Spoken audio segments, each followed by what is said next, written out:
Sayyidina Jibril itu wiridnya sholawat, Pak. Sallallahu ala Muhammad. Maka bernamalah sholawat Jibril. Ya. Jadi Jibril itu jadi Jibril karena sholawat. Makanya beliau dapat tugas untuk membawa wahyu ke qalbu Nabi. Wahyu syariat. Kalau wahyu hakikat langsung Allah turunkan ke qalbu Nabi. Wa innaka latulaqqal Qur'an min ladun hakimin alim, langsung ke qalbu Nabi. Tapi untuk hukum-hukum lewat Sayyidina Jibril. Untuk bab rahasia itu langsung antara Allah dan Nabi. Maka hijabnya Sayyidina Jibril itu Nabi Muhammad. Bukan Nabi Muhammad terhijab oleh Jibril. Jibril yang terhijab Nabi Muhammad. Kalau Jibril menurunkan ayat, itu Jibril setelah itu dengerin penjelasan Nabi Muhammad. Baru denger ya? Selama ini antum dengarnya gimana? Jibril yang jelasin ke Nabi Muhammad. Ya salah. Itu kitabnya kurang kuning itu. Ya. Kurang kuning. Kalau yang kuning asli nggak begitu. Quran turun ke qalbu Nabi Muhammad. Fuad namanya. Ala qalbika atau fuad. Tapi sudah ada Quran dalam diri Nabi. Jadi Sayyidina Jibril itu cuma mengingatkan Nabi Muhammad mengenai Quran yang ada dalam dirinya. Itulah hakikat yang dikatakan dalam hadis Nabi ketika Sayyidah Aisyah ditanya, apa akhlak Nabi sallallahu alaihi wasallam? Khuluquhul Quran, akhlaknya Al-Quran. Kalau khuluq nilainya Quran, terus dia siapa dong? Dia kira-kira siapa? Khuluqnya Quran nih. Terus dalemannya apa dong? Ya sumbernya Quran. Jadi Quran itu turun dari ruhnya Nabi ke sirnya, dari sirnya ke lubnya ke fuadnya ke kolbunya. Itu dalam ilmu rahasia. Tapi dalam ilmu tafsir, dari Jibril dibawa dari Lauh Mahfuz, turun ke langit dunia, baru turun ke kolbu Nabi. Tapi itu kan versi ahli riwayat. Kalau versi Quran kan enggak.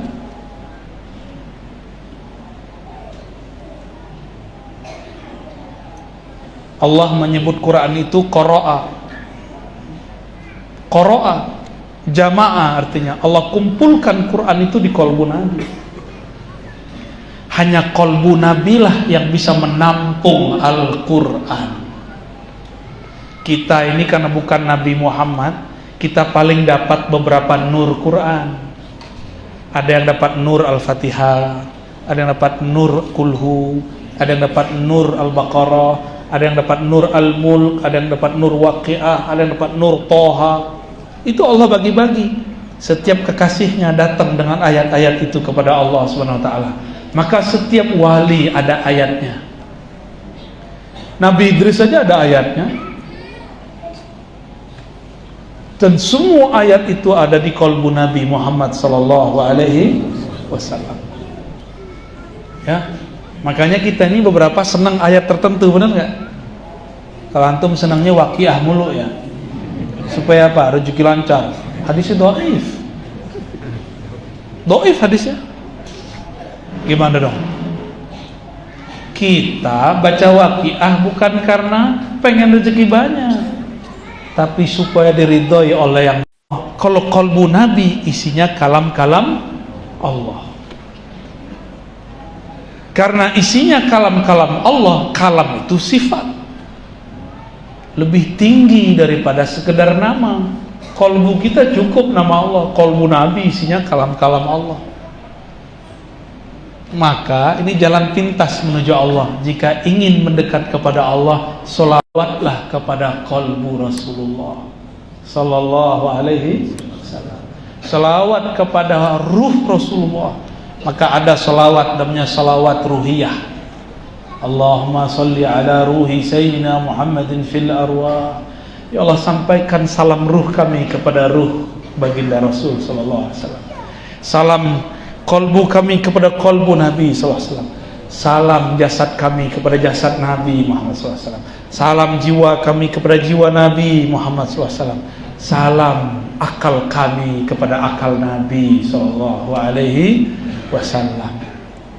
Biar ini dapat syafaat, biar kalau ditanam di dalam tanah dia tidak akan dirusak oleh ulat dan bumi.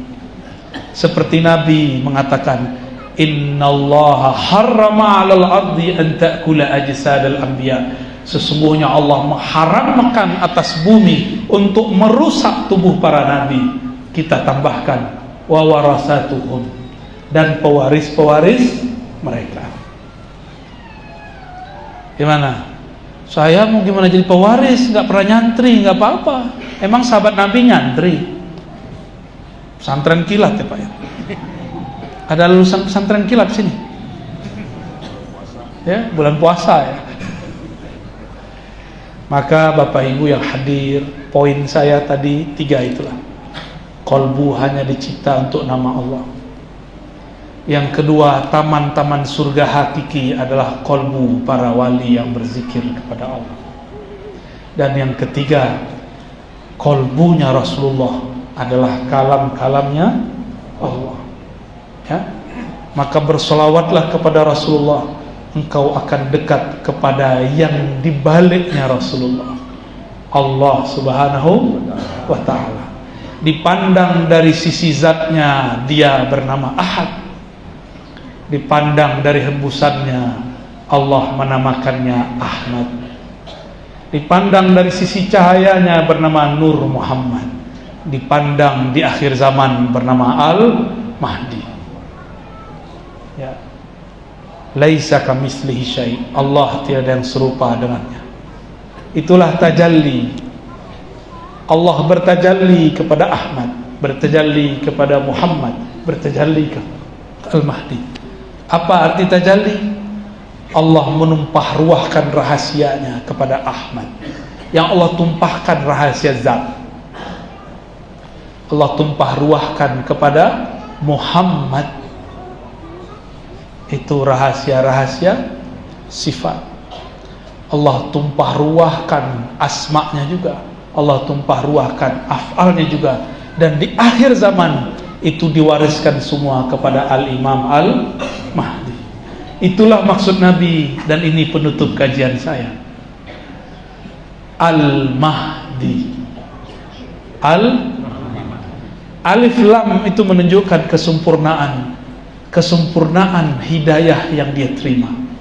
Hidayah hanya jatuh ke dalam kalbu. Maka Al-Mahdi orang yang diberi hidayah kalbunya, bukan otaknya. Maka Al-Mahdi bergerak dengan gerakan kalbu, kalbunya bergerak dari ruhnya.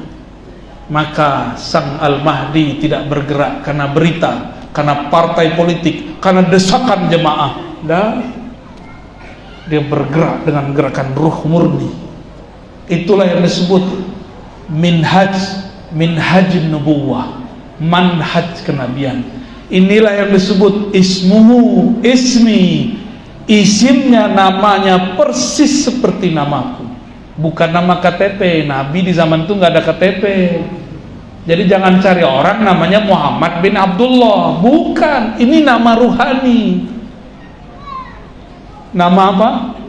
Nama ruhani. Karena beliau sayyidnya para arwah. Roh itu ada di pohon, ada di hewan, ada di benda-benda ini, dan ada di tubuh kita. Maka sang pangeran ruh Al-Mahdi bisa berdialog dengan alam semesta. Jadi dia bisa ngomong sama pohon, bisa ngomong sama kucing. Tentaranya nanti juga bisa berbicara dengan alam semesta, kecuali satu pohon namanya Gharqad. Kok bisa? Karena tentaranya adalah tentara ruhani. Ruh bisa dialog dengan ruh, kolbu bisa memandang kolbu, akal bisa mengkritisi akal, fisik bisa bersentuhan fisik. Ya, inilah oleh-oleh pada siang hari ini. Maka kalau sholawat, saya sudah ijazahkan sholawat ahadiyah, itu sudah gabungan sholawat. Allahumma ya ahad salli ala Ahmad. Wahai yang zatnya ahad, hembuskanlah rahmatmu kepada Ahmad. Allahumma ya ahad salli ala Muhammad. Pancarkan cahayamu wahai yang maha ahad kepada sang nur Muhammad. Ya Allah ya ahad salli ala al-mahdi khalifatika. Ya Allah ya ahad. Maka ya Allah, pemilik semua rahasia, tumpahkanlah kasih sayangmu kepada Al-Mahdi, imam yang kami tunggu-tunggu. Insya Allah jika umur panjang kita bersama beliau. Tapi ujiannya sangat berat, jumlahnya sedikit, tapi kolbunya berisikan ma'rifat. Maka jangan tertipu penampilan fisik, mulailah memandang dengan kolbu dan sir. Allah yang maha khafi, yang maha sir akan membimbing kita semua.